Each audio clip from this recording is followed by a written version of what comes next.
Our next speaker from the United States is Chad Barr. Chad is an internet and business strategist who helps his clients leverage the web to transform your businesses. And that's what he's going to do for you today.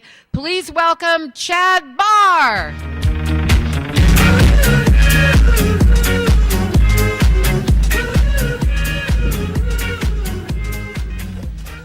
Good morning. What an act to follow, huh? So it's Monday morning, and I get one of those mails, invitation to connect on LinkedIn. And I open the email, but this one is special. And it says, "Dear Chad, I just checked out your work. I'm very impressed what you have to do. And any person who helps Alan Weiss create the kind of digital empire that he has created is someone I want to talk to." Signed, Michael Hughes, Canada, Toronto, or Toronto, Canada. So I get on the phone with Michael a couple of hours later, and we have one of those amazing discussions on how to leverage the internet, and he tells me about my business, and he says to me, "You're exactly the kind of speaker we want to bring to our CAPS convention." So, first of all, thank you, Michael. A shout out to you. And if this presentation is great, I'm here to talk to you afterwards. If it bombs, go talk to Michael. Yeah. So here are my objectives for today. I want to make sure that we focus on some best practices. What are some of my most successful clients are doing on the web, and how do they leverage the web to create those amazing successes? Second, I will hope that you walk out of here today with at least one great idea, $1 million idea that you can go and implement in your business. And I hope that we're going to have some fun here today. What I'm not going to talk about today is the spiritual, inspirational moment in Monaco 2 months ago. I am not going to talk about the romantic lunches and dinner with my wife in the French Riviera. Well, this one I can talk about for a long time. I'm not going to talk about my grandkids. I'm not going to talk about my new Maserati. I will talk about some of my ideas and some of my friendship with Alan Weiss. And especially what I want to focus on today are 3 things. And if I were to simplify what is the essence of success on the web, it boils down to those 3 things. In no particular order, but I'm going to start with strategy and tactics first. Next, remarkable content. And not just remarkable content, but remarkable provocative content. And third, I'm going to talk about the wow factor. What is your website doing today in order to create this wow factor? So with that in mind, let me just jump into showing you 3 slides here.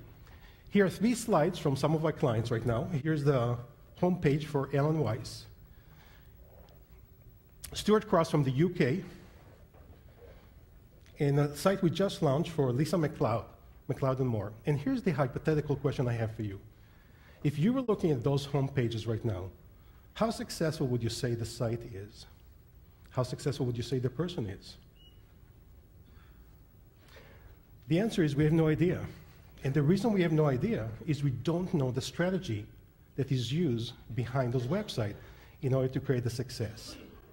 So with that in mind, my key focus, my key suggestion for you, strategy first, tactics second, then your website after that. What is strategy? To me, strategy is all about the what and the why. Tactics is all about the how. With that in mind, when you think about strategy, what I would suggest for you to consider doing, think about a time in the future, a year from now, 2 years from now. May be hard to predict what it is 5 years from now. But a time in your future that you anticipate to see your business grow. What does that success looks like? What does that picture looks like? Who's the customer you're going to attract? Where are they? What is their profile? Where do they hang out? How do I best reach them? And how do they best reach me? Those are some of the answers from a strategic perspective before you go into the tactics. Here's a process visual. I'm going to show you a whole bunch of those today. But before I show this process visual, I just want to share with you one quick story. 2005, Alan Weiss releases his $1 million consulting college, and he invites to it some of the most successful consultants in the world. And he calls me and he says, "Would you do a presentation on how to leverage the website to create successes in the business?" I said, "Absolutely." I go into the college, and Alan says, "You've got an hour to present." I said, "Done. No big deal. I can handle this." So I go there, I stand in front of the consultants. I prepare about 125 slides, loaded with great information. 1 hour, 125 slides. And I go into my presentation, it's just fabulous presentation. I'm on the roll there. They're raising their hands, they're asking me questions. And then Alan raises his hands and he says, Chad, we're 45 minutes into the presentation, you're on slide number 8. So I've given about, 35 minutes or so today. I cut it down to about 86 slides, so we'll see how we're going to do. So, here's a diagnostic tool. I would refer to it as a visual as a process visual. There are 3 columns to the diagnostic tool: the competitive, the distinct, and the breakthrough. So the first thing that I would qualify or identify here, when you talk about competitive, you're just as competitive as someone else in your market niche. When you're distinct, you're doing certain things differently from your competitors. Yet when you're breakthrough, you're doing certain things that no one else is doing in your world. So with that in mind, how would you rank yourself today on the labels that I listed on the left-hand side? Your content, your intellectual property, your design, your website, possibly your blog. Perhaps you have a community that you have attracted people to you. Your newsletter, your podcasts, videos, your products, both digital and non-digital, your services, your involvement in social networking. So the hypothetical question to you, although I engage in this kind of conversation with my clients, where would you rank yourself? And what I find out that most of my clients typically would rank themselves somewhere between competitive to distinct on those areas. Yet if you would look at some of the top thought leaders out there, and I'm going to show you some of those examples, both, they would be ranked somewhere between distinct to breakthrough. So isn't the obvious somewhat obvious that in order to create success on the web and leverage strategic discussion, that you have to start moving to the right? Whether it's on your intellectual property, Colleen said it beautifully, think about your value, think about your videos. Why not improve your videos and start moving it to the right? So what are some of those thought leaders? And I put some slides here. Let's see, Marcus Buckingham, Ellen Weiss, Seth Godin, Marshall Goldsmith, and Daniel Pink. What are they doing differently that possibly a lot of us are not doing differently? They're all prolific publishers of remarkable, provocative content. So if content is the king, I would actually make the case that provocative content is the ace. So here's an example of some slides from Ellen's blog. Unfortunately, too many of the blogs that I come across, there's just way too much text. Now, I'm not here to pass a judgment on the quality of the text. What I am here to pass judgment is on the variety of content that typically is being leveraged on those websites. Take a look at some of the slides here. Anywhere from cartoons to videos that are also on YouTube, to iTunes and podcasts. And the newsletter gets archived, but when a visitor goes to Ellen's blog, as an example, there's a variety of content to showcase and to deliver the value through that. Here are some of the podcast channels that we've helped to create some of our clients. So here's Colleen Francis with the sales leader, Cheryl Cran. So if you are to create some content in the format, let's say in this example, of an audio, why not push the content into iTunes and interface it, since iTunes has become one of the largest repositories of great intellectual property. Videos are absolutely critical and so easy today to produce and provide the content to your target audience. So here are just some slides of some of our clients' videos.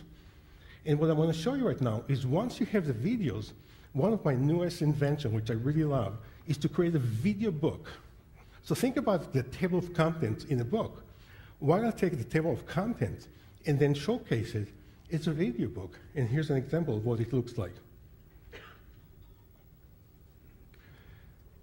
A short segment of video can be very powerful in order to showcase to your clients the power of the content. Let me show you just one of those examples right now. Hi, I'm Chad Barr, and this is the Digital Empire Creation Minute. I've created this series to demonstrate on a weekly basis how to leverage content, how to leverage the aspects of content to create success in your business. Today I want to talk to you why content in general. If you take a look at some of the top thought leaders out there, there's one common trend among all of them. They are all prolific publishers of remarkable, amazing content. So with that in mind, my suggestion for you is to start thinking about how do I create my own content in order to position myself as an object of interest. Actually, I would make a case here that creating content is actually your way to strengthen your thought leadership. So why do so? First of all, it keeps you fresh, constantly forces you to come up with new ideas. Number two, it positions you as an object of interest to your target audience. Number three, it attracts people to come to you. Do so consistently, and you'll create success with content on your website. I'm Chad Barr. Thanks for watching. Exactly 1 minute, and those are easy to produce today. You all have such tremendous amount of wisdom sitting inside your head, and I realize part of the challenge is how to take this wisdom and share it with the world. Video is an easy way to do so. Part of my work is evaluating other people's website, and I come across those websites, and you know those kind of website, especially some of the speakers' website, where you go to the home page, and there's that video that shows, that displays, and the video is something like, "Hello, thank you for arriving to my website. Where have you been? I've been waiting for you for so many years." On the right, you're going to find, we all know how to navigate website.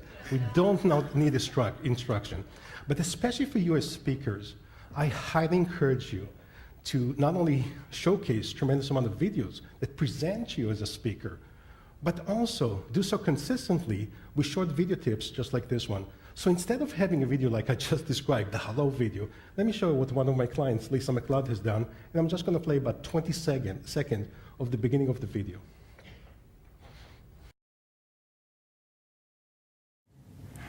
Do you have any of those motivational posters in your office? You know exactly what kind I'm talking about.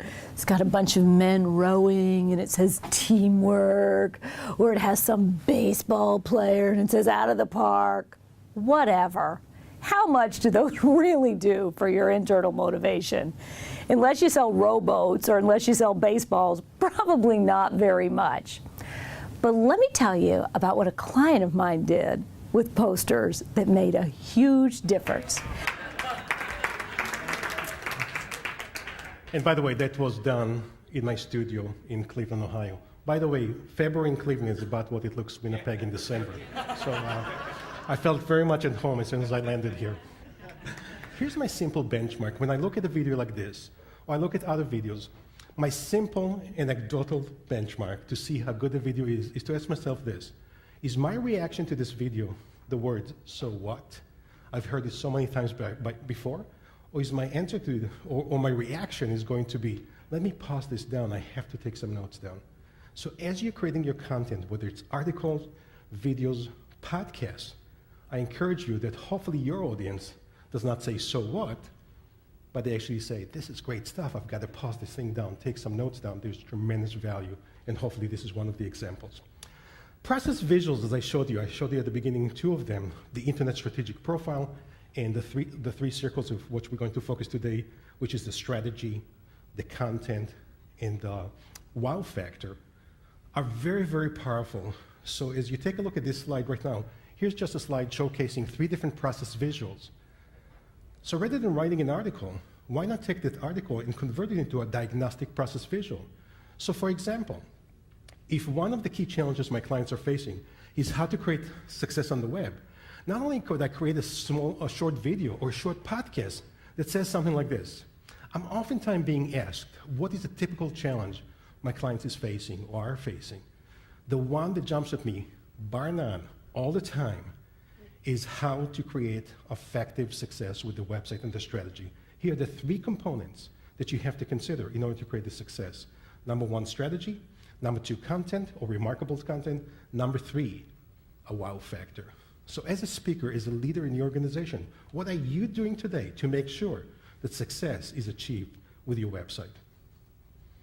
40 seconds, 60 seconds, could be a very powerful podcast, could be a very powerful video, and that's all you need to do in order to complement your website and showcase this. I can then take the concept I just talked about and put it in the format of a process visual, and then if I'm in a conversation with a prospective client, just ask them, by the way, where are you today? In the wow factor, if we put a scale of 1 to 5, how would you rank yourself? A 1, you need a lot of work to do, or a 5, you're perfect at it. If we're looking at your strategy, would you rank your strategy a 1 or a 5? So it becomes a very powerful diagnostic tool to do so. I encourage you to leverage process visuals. They're just amazing. So let's take a look at what some of the thought leaders are doing out there. I showed you some example already with the blogs, create a variety of format on the blog. Then as you start to write the articles, a combination of those articles could easily become an ebook, a booklet, and here's some examples of what my clients are doing. 3 of them right here. Here's Stuart Cross, Fast Lane, Innovation, Michelle Randall, Cultural Profit, and Phil Simchich from Regina, the 4 pillars of growth. So he took compilation of his article, he worked on some new content in this example, and then created a powerful ebook that he also sells in his store. So not only it becomes an ebook that people can download, it can become a hard copy booklet, and you can also record it, which we do oftentimes, and it becomes an audiobook as well. This one booklet that you see right here, the Fastlane Innovation, Stuart wrote one before about strategy, and that one booklet helped generate 60,000 UK, so that's about the equivalent of 90,000 US, which I'm not sure what it is in Canada. From those articles, they evolve into booklets. From these booklets, they evolve into books. So here's an example of just Alan's empire. I believe to this day it's 46 books that he has published. I'm also very pleased to announce that this year we co-authored a book together called Million Dollar Web Presence. So actually the track record, this is my first book, by the way, which I co-authored with Alan. 46 books for him, 1 book for me, but actually the fact is that between Alan and I, we have published 46 books.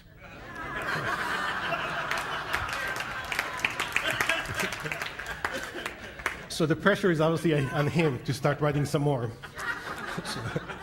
And by the way, just a quick story, if any of you have connection to the FedEx office here in Winnipeg or the custom, I shipped 210 books to give to you as a gift, and they're sitting somewhere here in custom, waiting to be released since last Wednesday or last Thursday.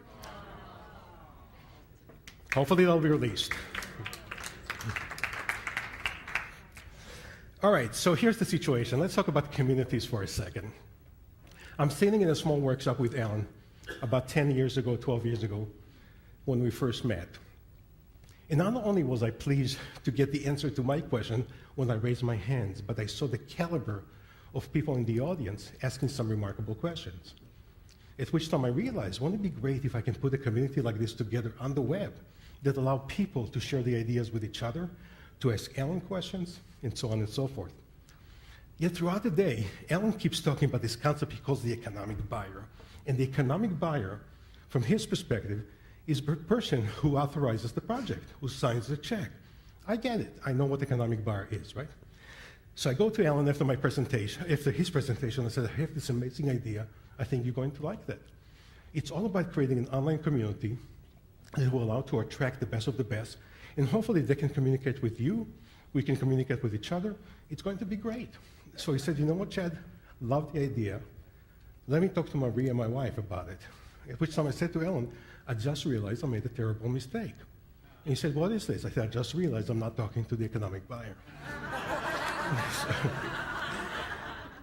6 hours later, Ellen calls me and says, love the idea, let's do it. Started an amazing journey together. The first thing we launched was Ellen's Forums. It's an online community that attracts some of the best minds in the world. Of course, Colleen and Cheryl's are there as well. And what happens, it allows people to engage 24/7 in amazing discussions on an ongoing basis. So suggestion for you, what are you doing today to attract the right community to you in order to strengthen your brand and provide them with the utmost value? Communities today is the key for you to grow your brand and to share with value with people and to let them share the value with each other.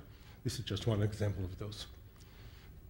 So in our book, we published this thing called the marketing gravity. And I have to admit that the marketing gravity was a concept that actually Ellen came up with about 14 years ago in one of these books.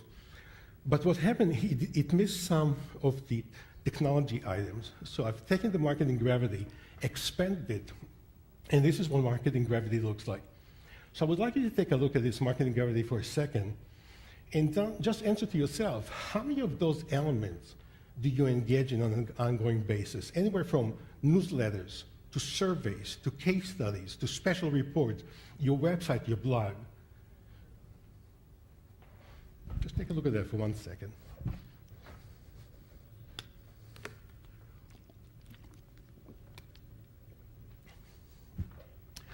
Some of the most successful individual consultants, speakers, authors that I see out there are actually engaged in, if not all, the majority of those spokes that you see here as marketing gravity.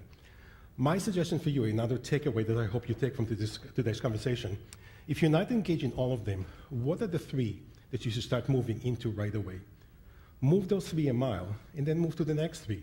So perhaps your speaking engagement, perhaps the way you leverage your blog with content such as videos and audios that you talked about today. Marketing gravity is a key to take a look at. Once you identify those spokes that you want to focus on, here's another thing that we put out there. It's called the accelerant curve. The accelerant curve looks from the left to right at products and services that are anywhere from free. So on the left-hand side, we will have things like free podcasts, free articles, free newsletters, and things like that. As we start moving to the right, we will have booklets, let's say for $6, $7, books for $15, half-a-day workshop or your teleseminar for anywhere from $60 to $300. As you keep moving to the right, the level of intimacy gets deeper and deeper with your clients, and also the price gets deeper and deeper. So what happens is, if you look at the columns, competitive, distinct, and breakthrough, those are some of the columns I shared with you before. What are you doing today from the marketing gravity chart that I showed you before to start looking at evolving some critical products and services that can help benefit your target audience? Accelerant curve is a critical way to look at it. So how do we create instant credibility on the web? I've created this process visual. There are 5 key elements, I believe, that I use to create this amazing credibility on the web.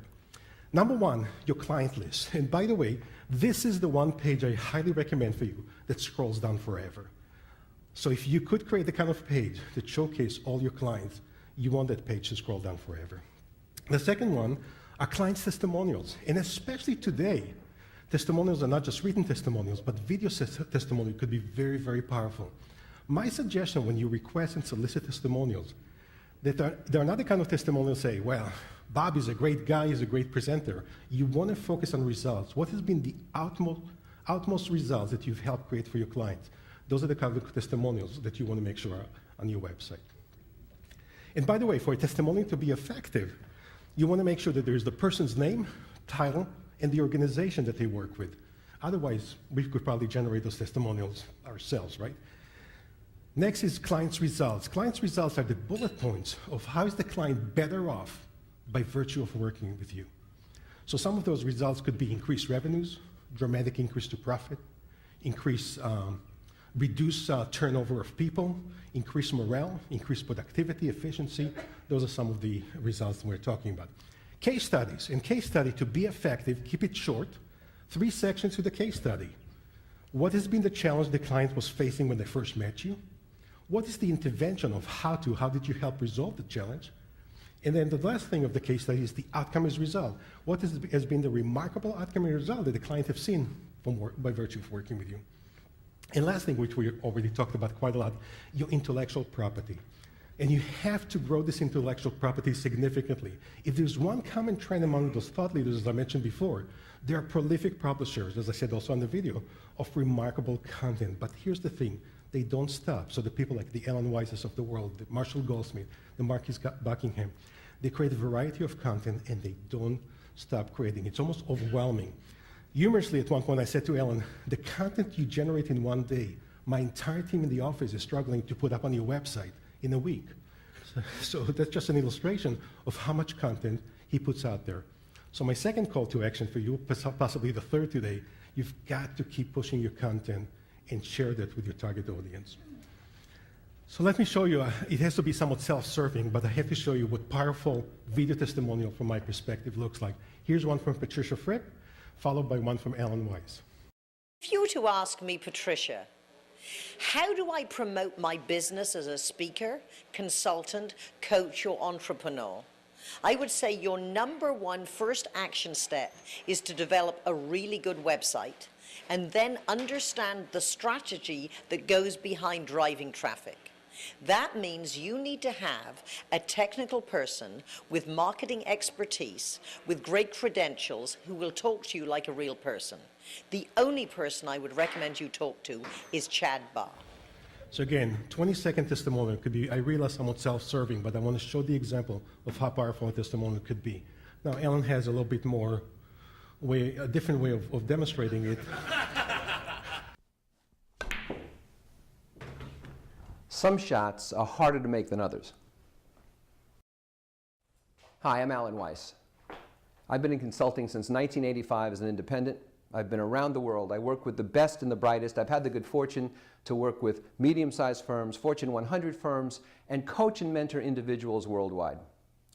And for over a decade, I've been using the services of Chad Barr, where one might say from my website, from my blog, for Alan's forums, but what I'd like to say is really to improve my business. Because Chad's work isn't just about technology. Chad's work is about improving your business. And you're not going to find that mix of skills in many places. And so before you do anything on the web, before you do anything electronically, talk to Chad Barr at CB Software. I'll tell you why. You will find not only innovative solutions, but you'll find a relationship that will enrich you, your business, and your customers. Again, 1 minute testimonial that hopefully you'll agree with me. Very, very powerful. Now, earlier I talked about testing, and I want to tell you how critical testing is. And to illustrate how critical testing is, will share this brief story with you. So, as you probably read in my bio, I came here from Israel. I grew up in Israel. I came here when I was 22 years of age. My English skills when I got here at first were not as polished somewhat as they are today. But I was always infatuated with American slang, idioms, or I think what you call it, colloquialism. Thank you. So I study colloquialism. I go to college in the US, and then I want to impress my American buddies who are sitting at lunchtime. So again, picture lunchtime. They're sitting there at the table having lunch. I was exhausted from the night before, just studying for the test, just completely almost cannot even function. So I want to share with them how tired I am. And I just go to the table and I said, you know what? I pooped.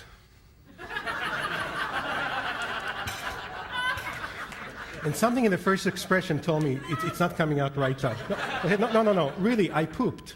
So I think the remarks were something like, well, good for you, Chad. I go home and share the story with my wife, who was born and raised in America. And she said, no, you didn't say that. I said, yes, I did. She said, I'm pooped. There's a huge difference in the apostrophe M or the word came in. So my suggestion, double check your website spelling, because otherwise your public section may become your pubic section if not done well.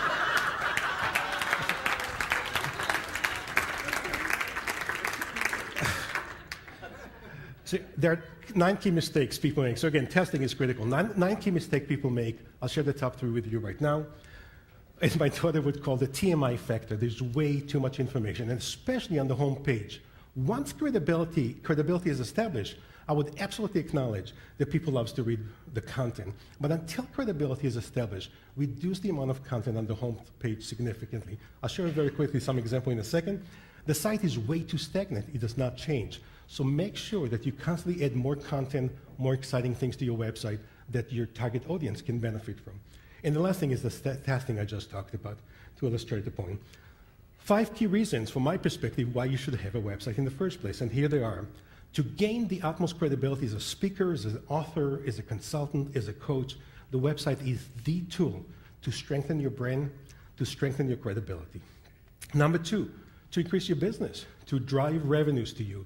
But yet, until credibility is established, and by the way, I'm going to talk about it more in my breakout session this afternoon, increased business is a critical thing, increase the number of clients you do business with. Number 3, the ease of how you do business. So the website, if done right, can make it easier for your clients to do business with you. Number 4 is the reverse. It gives you the possible tools to effectively push that value towards your target audience. And number 5, it's all about the conversation, the connection, the relationship, and hopefully the trusting relationship. So let me show you some example quickly of what I refer to about the wow factor. So here's a site of one of our clients that we took, and I have to agree that just about any web company should be able to improve this one. Okay? And this is what the site turned out to be after we took it over. I'm sorry, I heard the wow. Okay. So with that in mind, this is the wild-looking homepage that we want to showcase a powerful world-class act. Here's another example, what the site looked like before we took it over. Again, this is the blah, blah, blah, way too much text on the homepage, and this is what it transformed to be. You could say that again. Here's Libby Wagner from Seattle, Washington. This is what the site looked like before. This is what the site looks like after. So again, transformational experiences. Lynn Garber from Australia, before, after. Phil Semchich, one of my colleagues, great buddy. Here's what the site looks like before. An amazing transformation, not only of the look and feel, but the strategy is what I talked about before. Tremendous amount of powerful content that engages the audience in order to provide the value to them. Just perhaps one more or two more. Diane DeResta, what the site looked like before.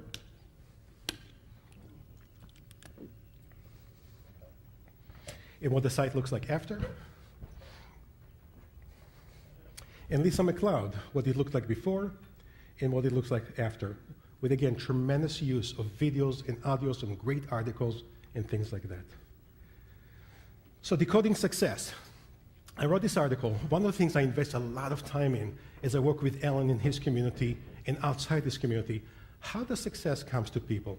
Here are the 6 things that I've discovered. Number 1, they all have a powerful database, and they invest in constantly strengthening the database. So the database, call it your contact list or whatever you want to refer to it, the names of people and the emails that you can stay in touch with. So the first suggestion for you, what are you doing today, not only to strengthen your database, but to nurture it as much as possible?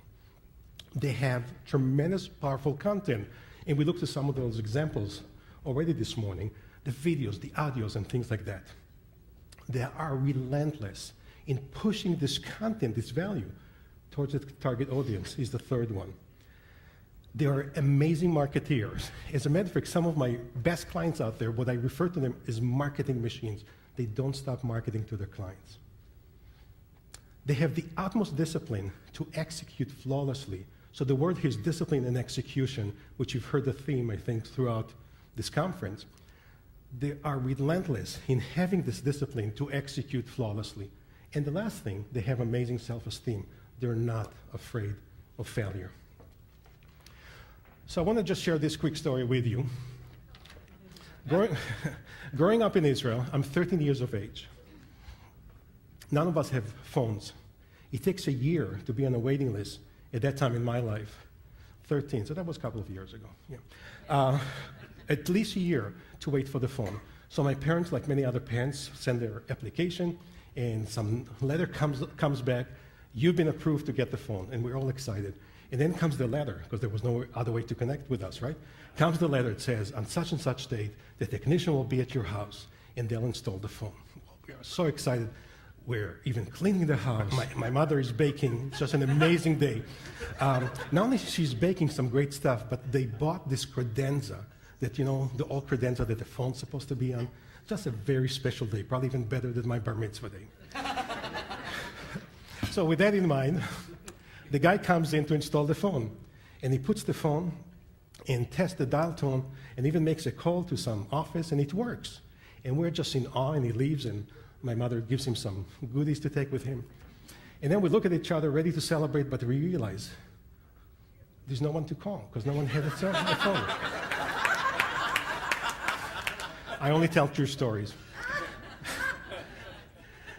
So my key suggestion for you, as you look at some of the things I share with you, and again, I encourage you to be at the afternoon session while I do some role plays and dig deeper into it.